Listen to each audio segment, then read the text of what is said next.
try to minimize errors between prediction and data, and basically the goal is that the errors do not exceed the threshold, and it uses the same concept as a support vector machine. Instead, for regression problems, it supports the presence of non-linearity in data and provides an efficient prediction model. The two most important features of support vector regression are maximum margin and hyperplaning. To build up support vector regression, you have to collect a training set and choose a kernel and its parameters. Then you define the correlation matrix. Then you train and figure out the contraction coefficients to create an estimator, and then you compute the correlation vector. So basically, you're importing SVR from sklearn.svm, which is support vector machine, and then this is support vector regression. Regressor is based on this SVR, and the kernel is RBF. You can probably change that around. There's a fit for x and y values, and we have a y prediction that's trying to predict for the x of, I guess this is just a 1 value, so the y value is just 3.7. It's trying to predict for that, and you have an inverse transformation for that as well. And there's decision tree regression. So this is widely used in both classification and regression problems. There's basically predictive models that use binary rules to calculate and output a target value. Each tree has its branches, nodes, and leaves, where the root node represents the entire population or sample. You basically do sklearn tree is the library you're importing from, and you import the decision tree regressor. And the regressor has a random state of 0, and you fit the x and y values on it, and then it's basically trying to predict for this value. And then we have random forest regression. So this is a supervised machine learning algorithm that's constructed from decision tree algorithms. It predicts the outcome by taking the average or mean of the output from the different trees, and is used to solve both regression and classification problems. It mainly uses ensemble learning, a technique in which many classifiers are combined together to provide solutions to complex problems. It's very efficient as it reduces overfitting of datasets, provides an effective way of handling missing data, and runs efficiently in large databases. It achieves extremely high accuracies, increases precision, and scales really well when new features are added to the dataset. So basically, it uses sklearn ensemble. You import the random forest regressor, and then this regressor has n estimators and a random state, and the regressor fits the x and y values and then does a prediction. So you can see it's a similar format on everything listed. We're also going to go on to this decision tree regressor and random forest regressor IP, Y, and B files. So they imported a couple libraries, pandas as PD, seaborn as SNS, numpy as NP, and then matplotlib they imported as pyplot, and they got this raw GitHub user content for Thunderstroke, regression data, and test data, and then they basically read this file into a pandas data frame and then printed the head, and this is what they got.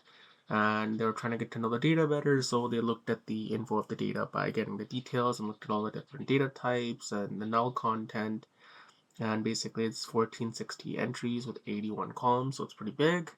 And yeah, you just kind of get a better sense of what the data is saying, the different types. And then they looked at column of interest, which were these two columns, and they focused the data on them and tried to describe this column data. And they got the different statistical values and like the box plot values, and then they went from there. And then they're trying to visualize certain things and trying to find correlation. So there's not much data cleaning done or wrangling, but they were sorting the values with ascending true. They made sales price the y variable, and they sort the values. And then they had this color palette, and they put this title of sales price by sales condition.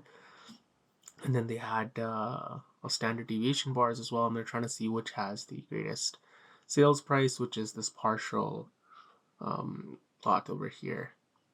And they're also trying to do pairwise relationships, and they're trying to see this pair plot and basically look at if there's any correlations. So sometimes it's a positive correlation, it's going up, or it's neutral.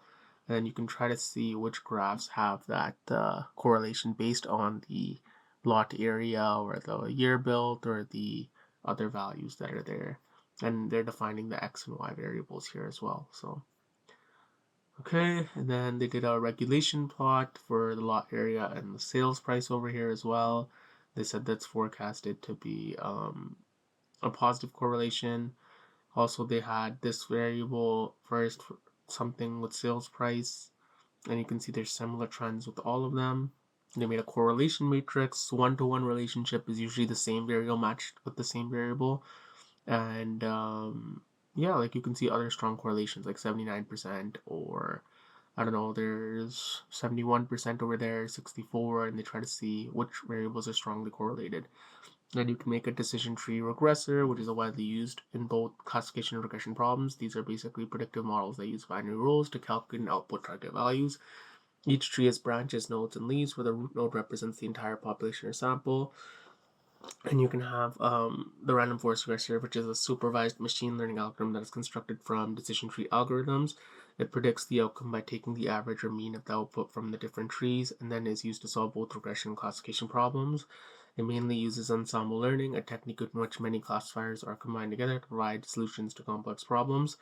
It's very efficient since it reduces the overfitting of datasets, provides an effective way of handling missing data, and then runs efficiently in large databases.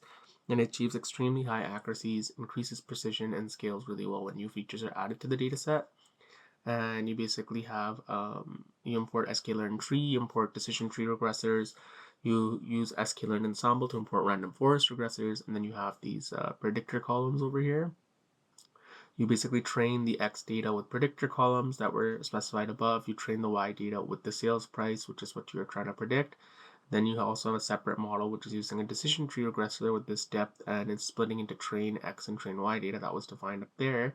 And then it's also making a random forest regressor and fitting this data. And then the test data is basically red with pandas, and then it's printing out the head, and then it's trying to make predictions for the random regression model and for the other model that's over here, the decision tree, and then you're predicting these prices and rounding the values, and then you can see there's slightly different values as well based on the models. Thanks for listening.